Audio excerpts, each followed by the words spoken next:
धारा 370 को हटे लगभग 1 साल से ऊपर हो गया है और इसमें इस वक्त लोग इवैल्यूएट कर रहे हैं कि क्या बदलाव आया है कश्मीर में और क्या वहाँ पे आतंकवाद का स्तर है और वहाँ से निकले हुए हिंदुओं को, कश्मीरी हिंदुओं को वहाँ पर वापस रीसेटल करने में क्या बाधाएं आ रही, क्या प्रोग्रेस हुई है। तो इस वक्त तो देश की सबसे बड़ी मुसीबत यही है कि यहाँ पे एक निष्क्रिय किस्म का विपक्ष है। राहुल गांधी हो, चाहे अखिलेश यादव हो या बाकी विपक्ष के नेता हों, इनकी खुद की कोई क्रेडिबिलिटी नहीं रह गई है आज के समाज में, आज के समय में। तो इनसे ये एक्सपेक्ट करना कि ये गवर्नमेंट को अकाउंटेबल होल्ड करेंगे, ये मतलब ख्वाब ही है। और आपको कश्मीर की करंट सिचुएशन अगर देखनी है तो उसको ये इस कंटेक्स्ट में देखिए कि वहाँ पे ऐसे नियम बने हुए हैं आज भी कि बुरहान वानी जैसे आतंकवादी के इनकाउंटर पर उसके घर को मुआवजा मिलता है।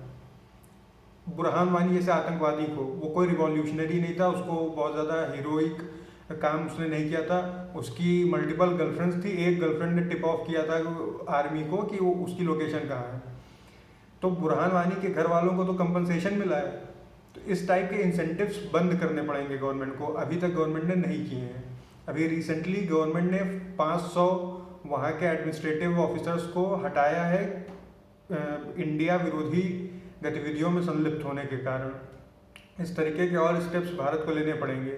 सबसे पहला स्टेप लेकिन जो लेना चाहिए इस गवर्नमेंट को वो ये कि यहाँ पर डोमिसाइल की जो रिक्वायरमेंट है, डोमिसाइल स्टेटस एक्वायर करने की जो रिक्वायरमेंट है, उसको इतना कम्प्लेक्स ना बनाए कि धारा 370 को कैंसिल करने के सारे ऑब्जेक्टिव्स ही हम ना अचीव कर पाएँ।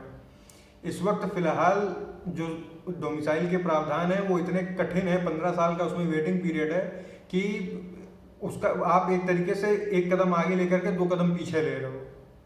और इसमें सबसे बड़ा दोष है उन इंटरेस्ट ग्रुप्स का जो चाहते हैं ये कश्मीर कन्फ्लिक्ट बना रहे, क्योंकि इसकी वजह से वो इंसेंटिवाइज होंगे। जिस तरीके से बुरहान वानी के कत्ल के बावजूद, उसके इनकाउंटर के बावजूद उसके घर को कंपनसेशन मिल रही है, किस बात की कंपनसेशन? उसने कोई बहुत बड़ा बलिदानी नहीं था वो।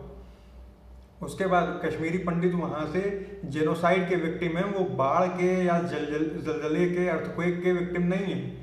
इसलिए उनको वहाँ पर रीसेटलमेंट करना है तो वहाँ पे पहली बात तो डेमोग्राफिकल चेंजेस लाने पड़ेंगे, उसको एसिमिलेट करना पड़ेगा बाकी इंडियन डेमोग्राफी के साथ। अब इसमें जो लोग कश्मीरियत का रोना रोते हैं, तो कश्मीरियत कोई ऐसा कंसेप्ट नहीं है जिसकी डेफिनेशन हो कि नागालैंड के लोगों का ये है रहने सहने का तरीका, तो कश्मीर का ये है। कश्मीर में आज से पहले झुमके, झालर और अलग तरीके का लिबास चलता था, आज वहाँ 40 से 50% लोग बुर्का पहन के घूम रहे हैं। तो कश्मीरियत तो वहाँ वैसे भी खत्म हो रही है। टोटलिटेरियन स्टेट में आप कश्मीरियत नहीं बचा पाओगे। तो वहाँ चाहे पाकिस्तान का कब्जा हो जाए या कश्मीर ऑटोनॉमस रहे, वहाँ पे कश्मीरियत नहीं बचने वाली। वहाँ पे जब सूफीज़म नहीं बचा, वहाँ पे जब बुद्धिज़्म नहीं बचा, तो किस बात की कश्मीरियत की आप बात करते हो कि वो बचा रहेगा? कोई ये कश्मीरियत का नाटक पूरा ढोंग है, इसके ऊपर निकलिए। उसके बाद कश्मीरी पंडितों को अगर वहाँ पर रिसेटल करना है आपको, तो पहले तो आप इस चीज़ को ऑफिशियली रिकग्नाइज करिए कि वो जेनोसाइडल विक्टिम्स हैं।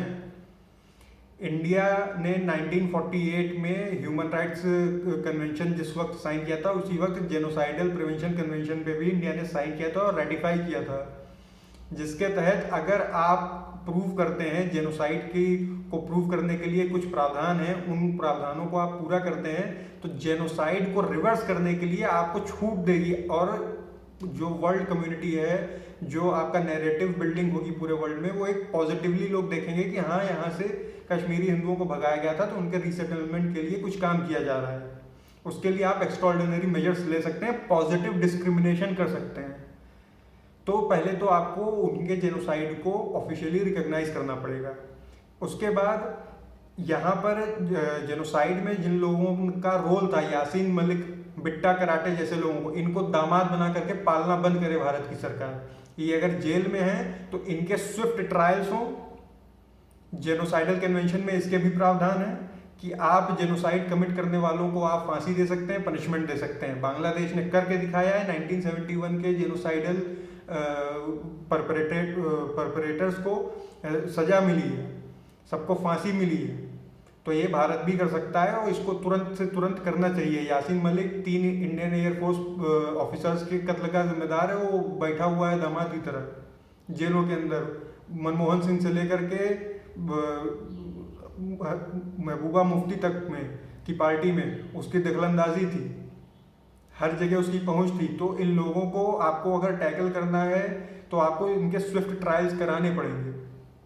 उसके बाद जब आप रिकग्नाइज करोगे कि ये जेनोसाइड के विक्टिम्स हैं, तो वहाँ के जो टैक्सी ड्राइवर यूनियन है, लेबर यूनियंस हैं, वहाँ पर जो लोग जो छोटे छोटे यूनियंस हैं, सिविल सोसाइटीज़ हैं, वहाँ तक पे इंट्रूजन है इस्लामिक फंडामेंटलिस्ट का, जो कि जमात इस्लामी जम्मू एंड कश्मीर की विंग फैलाती है।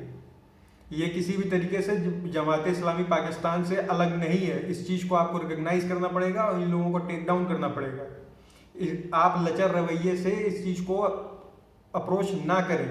जमात इस्लामी को जिस तरीके से बांग्लादेश में डील किया गया है उस तरीके से कश्मीर में भी डील किया जाए। और पहली बात तो इतना फर्जी ऑपोजिशन है भारत का, ऑपोजिशन पार्टीज इतनी लेम हैं, इतनी गुड फॉर नथिंग हैं कि ये इनकी पहली बात तो खुद की कोई क्रेडिबिलिटी नहीं है। तो ये इंडिया की आर्मी को या इंडिया की गवर्नमेंट को किस तरीके से अकाउंटेबल होल्ड करेंगे, इनकी खुद की कोई क्रेडिबिलिटी नहीं है। फॉर एग्जाम्पल अभी डिफेंस मिनिस्ट्री की या किसी मिनिस्ट्री की वेबसाइट पर, डिफेंस मिनिस्ट्री की वेबसाइट पर ये चाइना के इंट्रूजन की से रिलेटेड एक रिपोर्ट अपलोड की गई। अब उसको 2 दिन बाद हटा लिया गया है। आप एक बार में डिसाइड कर लो कि आपका ऑफिशियल स्टेटस क्या है, ऑफिशियल मैसेज आप क्या देना चाहते हो इंडिया की पब्लिक को, या आपका ऑफिशियल नैरेटिव क्या है। और एक बार आप उस नैरेटिव पे अराइव करते हो तो आप उसको किस तरीके से पुश करते हो अराउंड द ग्लोब। टर्की का TRT करके एक चैनल है जो कि उनका नैरेटिव रखता है। पाकिस्तान, मलेशिया और टर्की ने मिलकर के एक ट्रीटी भी साइन की थी, मेमोरेंडम ऑफ अंडरस्टैंडिंग साइन किया था कि ये तीनों देश मिलकर के एक Islamic narrative, pan Islamic narrative को पुश करेंगे पूरी वर्ल्ड में, एक टीवी चैनल के माध्यम से, न्यूज चैनल के माध्यम से। भारत का कोई नैरेटिव पुश करने वाला कोई भी न्यूज चैनल वर्ल्ड वाइड क्यों नहीं है? फ्रांस का फ्रांस 24 है, ब्रिटेन का BBC है, रशिया का रशिया टुडे है। भाई आपका कहाँ है? आप नैरेटिव का वॉर हार जाओगे तो आप चाहे बिजनेस टू बिजनेस ट्रांजैक्शंस और रिलेशंस इंप्रूव कर लो और गवर्नमेंट टू बिजनेस कर लो या गवर्नमेंट टू गवर्नमेंट कर लो, आप पीपल टू पीपल कनेक्शन नहीं स्टैब्लिश कर पाओगे, आप पीछे रह जाओगे। तो इंडियन गवर्नमेंट को इन सारे पॉइंट्स को ध्यान से सोचना चाहिए और इन पर एक्शन लेना चाहिए। 1 साल हो गया, धारा 370 को नलिफाई किया गया है, उसको हटाया नहीं गया है, निष्क्रिय किया गया है। अगर आप टेक्निकल डिटेल्स में जाओगे तो बहुत कुछ है अभी भी करने के लिए। आपने जो किया वो साध्य था, वो आपका मीन्स था, वो आपका टारगेट नहीं था। टारगेट अभी आपको अचीव करना है, तो इसके लिए अभी बहुत से काम होने बाकी हैं। अल जजीरा जैसे चैनल जो कि कतर जैसे देश का, जो कि टेररिज्म को ओपनली फंड कर रहा है, अब उसका नैरेटिव जब पुश कर सकते हैं तो भारत को अपना चैनल बनाने में इसमें कोई बहुत ज़्यादा फंड नहीं लगना है, इसमें कोई बहुत ज़्यादा खर्चा नहीं करना है। आप पीपल टू पीपल कॉन्टैक्ट और अवेयरनेस फैलाने के लिए आपको थोड़ी इन्वेस्टमेंट करनी पड़ेगी भारत की गवर्नमेंट को। और आप ये नैरेटिव बिल्डिंग का आप जो ये वॉर है इसको आप हार रहे हो, ये हाइब्रिड वॉरफेयर के ही फ्रेम में आता है। इस चीज़ की तरफ ध्यान दीजिए। पाकिस्तान DGISPR के ऊपर कितना खर्चा कर रहा है, वो एक झूठ को भी सत्य बना दे रहा है केवल अपनी पीपल टू पीपल कॉन्टैक्ट और रिलेशन को मेंटेन करके। तो भारत अपने कम से कम ट्रुथ को तो ढंग से प्रमोट करे। Thank you very much.